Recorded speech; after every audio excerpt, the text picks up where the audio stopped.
I have started this habit of watching movies and then reflecting on them at the end of the movie. I finished watching Liberation Notes and I'm soon on to other movies, but I feel like Liberation Notes is what has given me so much to reflect on. Each and every episode gives you so much to think about and you feel like you're living the character's life. I want to compare how it's so different from Western movies, where the characters have these glamorous jobs and if they have a bad job, it is fixed before the movie is over. The male lead is always there to fix problems for the female lead. All she has to do is to go crying to him and he'll find a way to make it better. I feel like that has clouded our judgment in real life of what relationships should be like.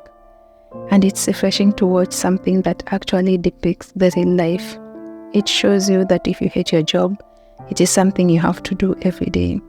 The female lead says that she thought every day of like she was in a cattle raid. It's something that has to be done. It's just about getting up and doing it and making the most of life that we are given. She also said something that I really like about meeting somebody for the first time and knowing that you're in love. She said that she always expected her heart to beat fast as she falls rapidly in love. But then she pointed out that when you meet somebody you love, it's supposed to be calming.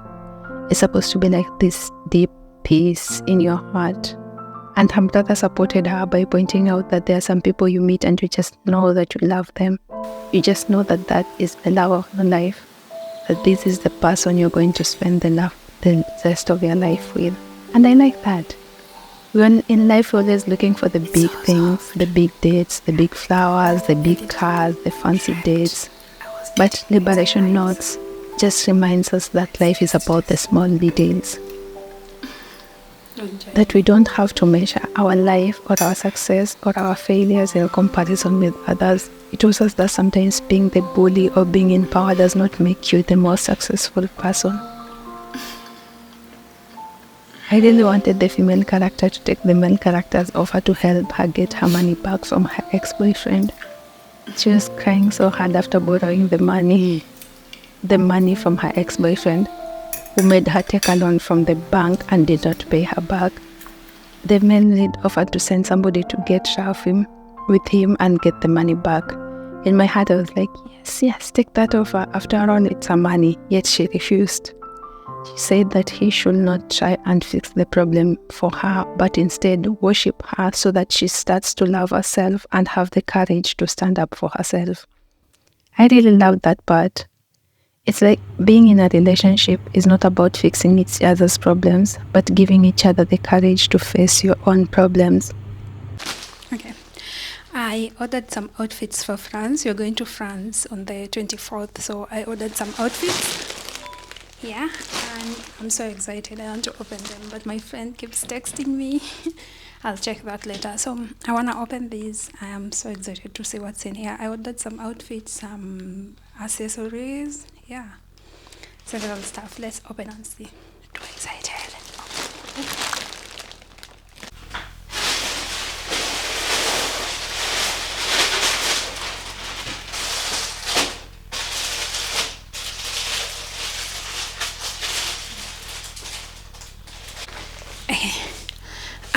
From Lidl, we're going to get some food because supermarkets are closed tomorrow. So let me show you what I bought. I really don't like this camera when you're doing like stand-up shots because now I have to lift the camera to speak to you.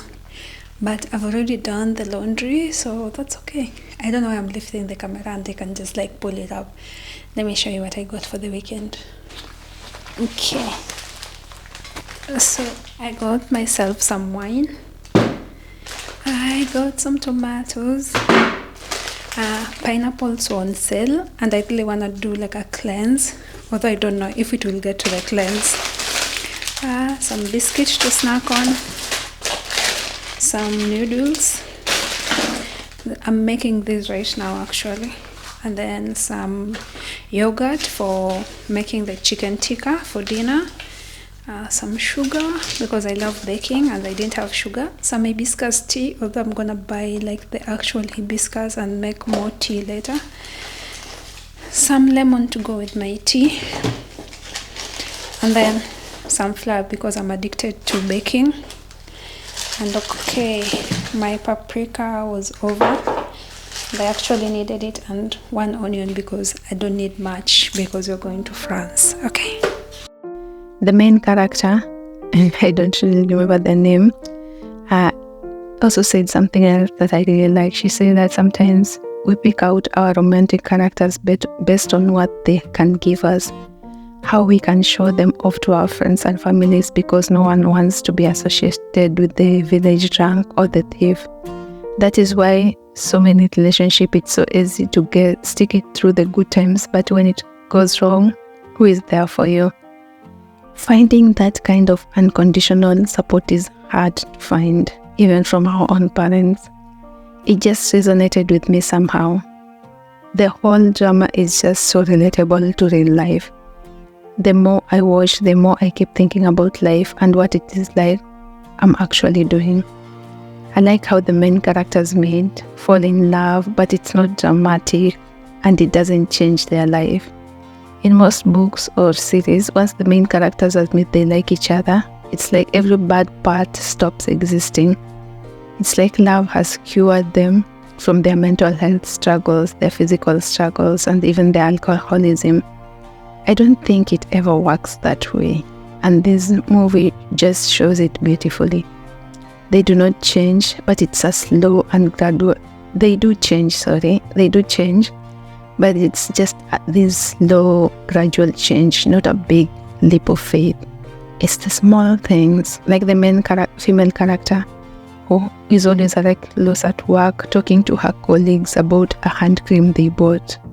The main male character is washing the dishes in the sink that have been piled up for weeks and cleaning up his house for the first time.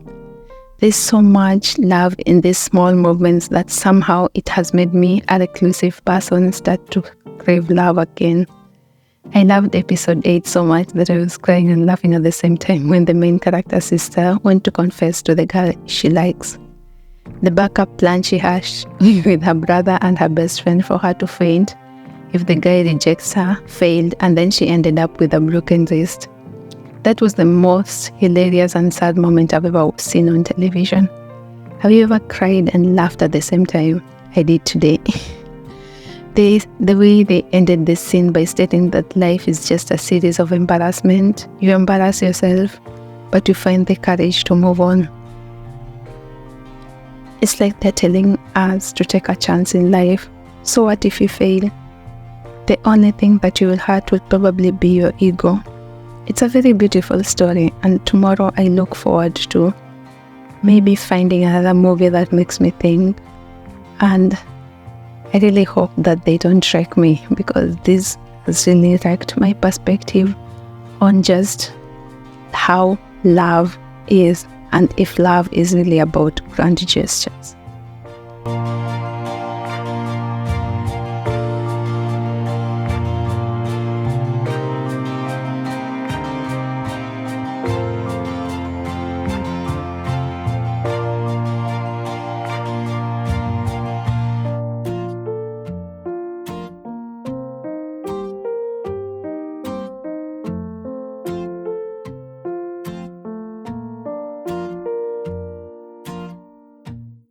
Okay, the food is ready. So we have the chicken tikka, some white rice, and a chapati.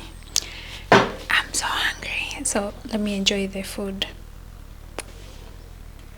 Thank you for hanging out with me. I know most people won't get to this end section, and if you got here, I just wanted to say thank you, and please subscribe for more videos. And as we grow sorry, the more videos I make, the more I grow, and the more I think I'll change and keep making better content for you. Subscribe for our France video. We'll go next week and then probably post it the week after. And I hope you really enjoyed this video. I love you. Thank you. Bye.